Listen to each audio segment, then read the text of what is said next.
Kazan Forum 2024, a leading international economic event in Russia, have opened yesterday in Tatarstan, aiming to offer a platform for leading international economic and financial specialists from the Islamic world to strengthen ties between the countries of the Organization of Islamic Cooperation (OIC) and the regions of the Russian Federation in the economic, educational, social, and cultural spheres.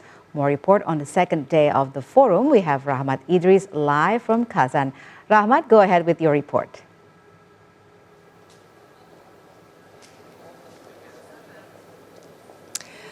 Yeah, hi, Nina. All the agenda for the 15th Russia and Islamic World's Kazan Forum 2024 continues to roll out right here at the Kazan Expo, the very heart of the Kazan Forum 2024 in the city of Kazan, the capital of the Republic of Tatarstan and one of the biggest cities within Russian federations. And it is indeed a prestigious event to sort of become the manifestation of cooperations between Russia, represented by the Republic of Tatarstan, which is the biggest Muslim populated federations or states rather within the Russian federations, with other Islamic countries or rather countries with Islamic populations around the globe, over 80 countries and over 11,000 delegations, including us journalists, packing up the city for the conference from the 14th to the 19th of May 2023.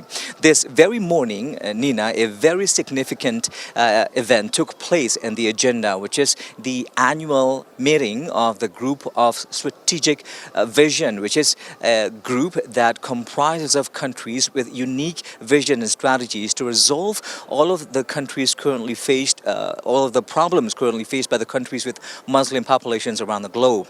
And the esteemed event was opened by the very own leader of the Republic of Tatarstan, the Rais, or the President of the Republic of Tatarstan, His Excellency Rustam Minikhanov, who during the opening remarks today reiterated the significance of the Group of Strategic Vision. He mentioned that this is a unique group at a unique platform where an interfaith dialogue and conversations can take place. It is indeed an opportunity, he said, for the representatives, the leaders of the Russian Orthodox churches and also the leaders of countries with Muslim populations around the globe to sort of sit together, have interfaith dialogues and resolve some of the pressing matters that we are currently had to come to a solution on. And on that matters, he also mentions that right now, one of the most pertinent matters is establishing a strong foundations of Islamic finance and Islamic banking around the globe. He said that, one of the speakers also mentioned that at this very moment, at this point in time, the Islamic finance and Islamic banking have garnered such a respectable positions within the worldwide global financial institutions. That is a good sign, because all of these years in the past, there has been painstaking joint work from all of these countries to bring up the Islamic finance and Islamic banking to the top. And now ways have been and paths have been made for all of these institutions alongside all the supporting elements behind it. It is an umbrella for all of the small, medium enterprises within the Islamic finance to sort of not only survive but thrive within the Islamic finance and Islamic banking. So that's a good sign for everyone. But also on the table of the discussions at the annual meeting of the Group of Strategic Vision today here in Kazan was also conversations shifting towards what's currently transpiring over in Middle East. For almost a year now, we've been hearing all of the latest developments and updates from the attack that's currently raining down in Gaza and moving on to Rafah, and that has become unavoidably a very important topic of discussions for the annual meeting of the Group of Strategic Visions. And there has been a common call for all of the participating countries, Nina, to sort of strengthen ties to deliver aid, humanitarian assistance to Gaza, and most importantly to Rafah, who's currently under attack from the Israeli military.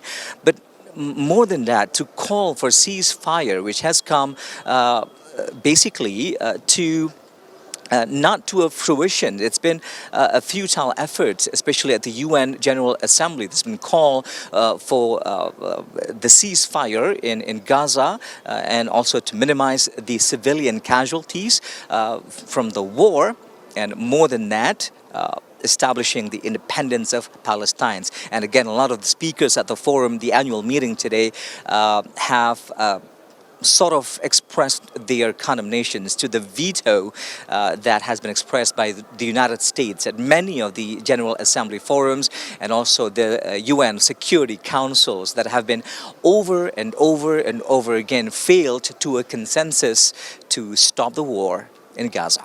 And on other notes, we mentioned also on our previous reports that the 15th annual forum here in Gaza Forum 2024, which is the cooperations between Islamic and worlds and Russia, seeing many different agendas on the sides. We have the upcoming modest fashion shows representing different countries featuring their latest modest fashions. But also next to me is the Russian Expo of Halal products. Over 4,500 products with different ranges of varieties are currently being displayed.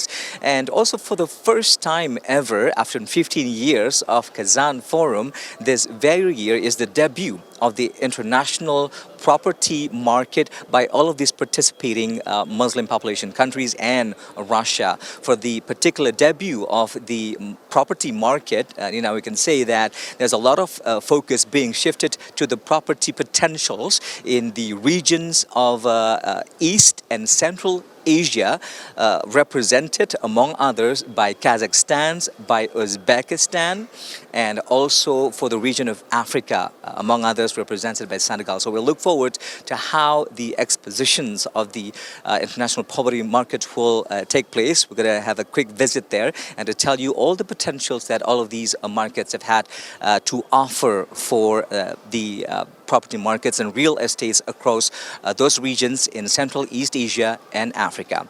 And also another notable happening right now in the Kazan Forum 2024 is the opportunity for these leaders to come together. Yesterday also our very own representative from the public TV, the television of the Republic of Indonesia, alongside so many TV from the Arabic countries, from the United Arab Emirates, from Iraq, from Iran, from Russia themselves, have been sitting down together to sort of discuss the policy of transparency, of fair and just broadcast, especially those highlighting the current ongoing conflict in Middle East. It's been said that the unification of information space is highly essential at this point in time to be able to bring over fair and justice news and information to the world. And we'll bring you more up to date and the latest from Kazan pertaining to the ongoing Kazan Forum 2024 all the way to the 19th of May